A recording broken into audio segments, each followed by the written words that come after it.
Today I thought we'd do some exercises specifically for the middle part of your back, this region here. You might have had a DEXA scan and been told that your back density is decreased. Now these are great exercises to try to help prevent fractures through that middle part of your spine and help to stop that slumping that can actually accompany those types of fractures.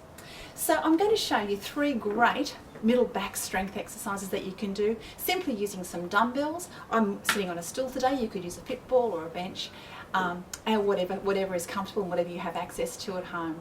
Remember that when you're performing osteoporosis exercises, it's really important that you don't feel any discomfort during the exercise. You should feel the muscles working, and that's all. If you feel any pain with the exercise, you need to stop straight away.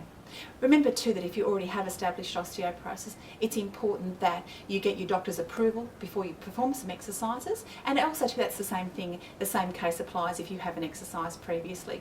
So remember, these exercises are also for women who have pelvic floor issues, and when we have pelvic floor issues, remember, and osteoporosis, we can't perform high impact exercise, which is often advocated to address bone density. This is where resistance training exercise is ideal, to use the muscles that support and attach to that middle part of your spine, those muscles that support through here, and your core muscles as well that actually support your spine. These are the muscles that we're after, and doing these exercises seated in the positions I show you are very safe for your pelvic floor, as well as safe exercises for your bones.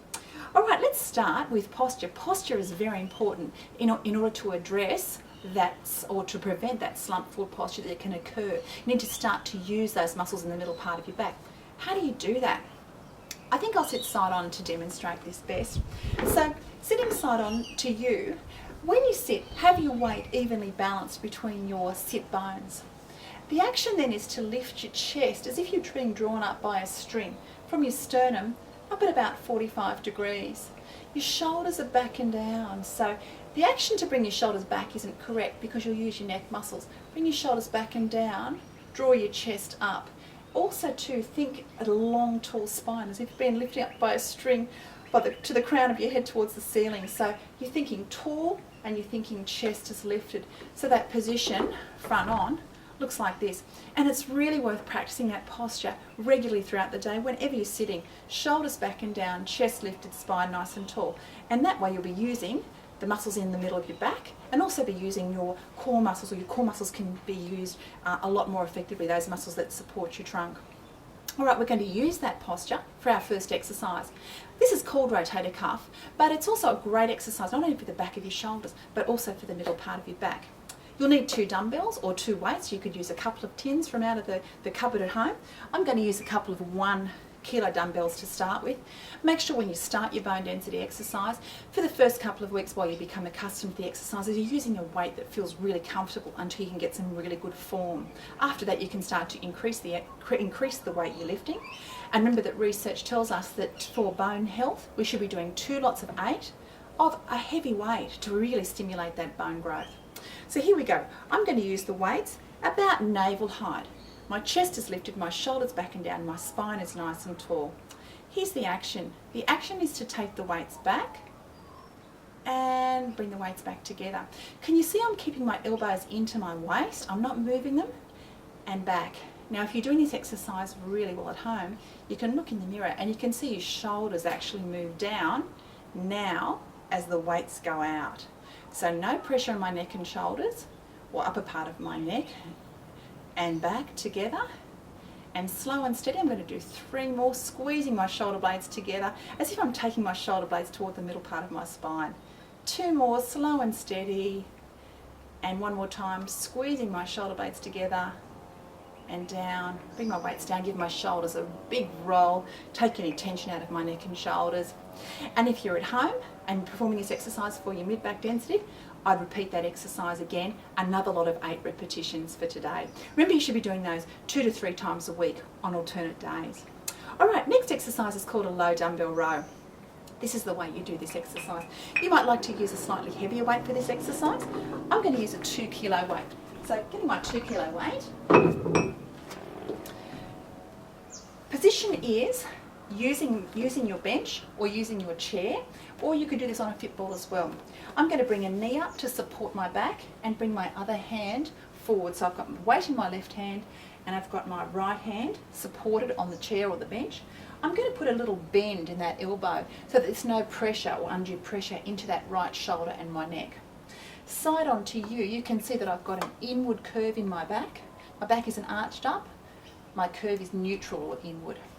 I bring the weight down along my thigh, and when you do this exercise correctly, you scoop the weight along the line of your thigh and back down. You're really thinking about bringing your shoulder blade in towards your spine and take it back down. So it's a real scooping action. Sometimes you'll see the exercise done like this, lifting the weight up close. That exercise tends to use your neck and shoulders, and often women will get sore neck and shoulders from doing that exercise incorrectly.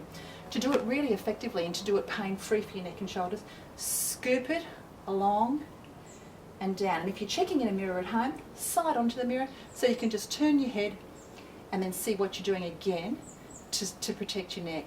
I think I'm up to about 5 repetitions here. Let's try for 3 more.